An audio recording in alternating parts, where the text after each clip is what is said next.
Russian President Vladimir Putin has landed in North Korea for a rare visit that signals the two countries' deepening alignment and Moscow's need to source weapons from Pyongyang to sustain its war on Ukraine.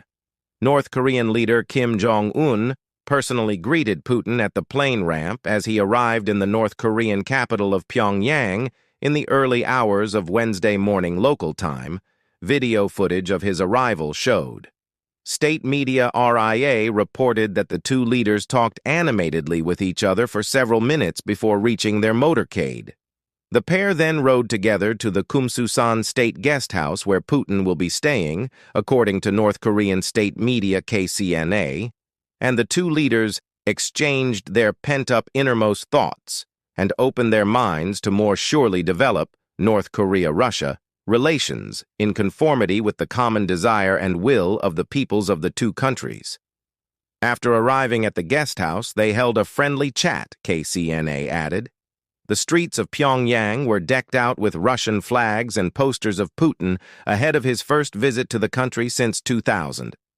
This week's visit is a rare overseas trip for Putin since he launched the invasion of Ukraine in 2022, and a key moment for Kim, who has not hosted another world leader in his politically isolated country since the COVID-19 pandemic. Putin's visit will be closely watched across the world and is expected to cement further the burgeoning partnership between the two powers that is founded on their shared animosity toward the West and driven by Moscow's need for munitions for its war in Ukraine. Following his visit to North Korea, Putin is scheduled to travel to Hanoi in a display of communist-governed Vietnam's ties to Russia that is likely to rankle the United States. Putin's trip to North Korea will have a very eventful agenda, his aide Yuri Ushakov said during a press conference Monday. Both leaders plan to sign a new strategic partnership, Ushakov said. Ushakov insisted the agreement is not provocative or aimed against other countries, but is meant to ensure greater stability in Northeast Asia. He said the new agreement will replace documents signed between Moscow and Pyongyang in 1961, 2000, and 2001.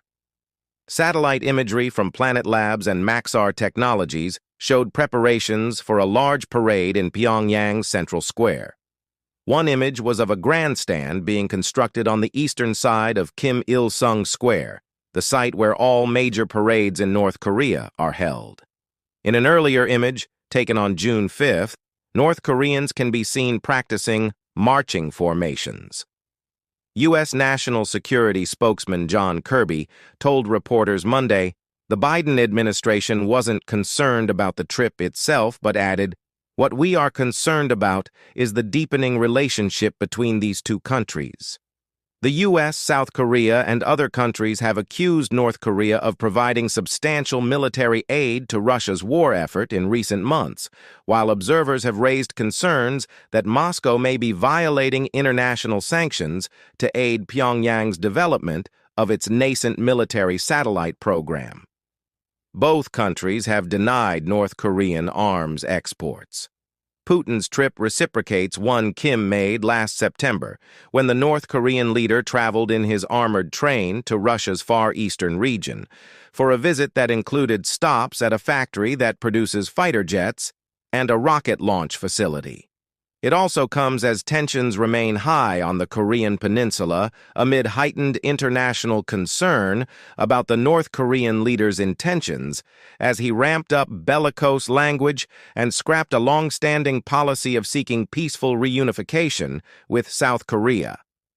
South Korea fired warning shots on Tuesday after North Korean soldiers working in the Demilitarized Zone, DMZ, separating the two Koreas briefly crossed into the south, according to South Korea's Joint Chiefs of Staff, the second incident of its kind in the last 2 weeks. Putin last visited North Korea in 2000, his first year as president of Russia, where he met with Kim's predecessor and late father, Kim Jong Un. His travel now to North Korea and then Vietnam comes as the Russian leader appears keen to re-establish himself on the global stage, chipping away at an image of isolation in the wake of his widely condemned invasion of Ukraine by drawing in like-minded partners.